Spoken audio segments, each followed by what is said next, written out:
un HTC HD7, que é un teléfono que leva Windows Mobile, fabricado por HTC. Bueno, ten unha cámara de 5 megapíxeles, GPS, Bluetooth, Wi-Fi, e bueno, grava en alta definición. A pantalla de 4,3 pulgadas, e podemos ver aquí a interface que ten o Windows Mobile.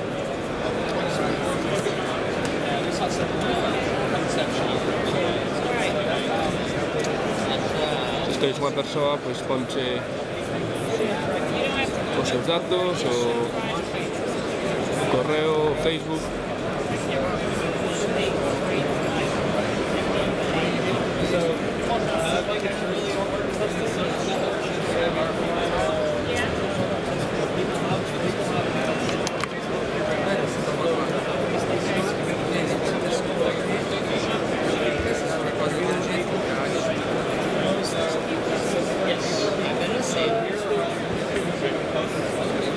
É unha interface moi cuidada.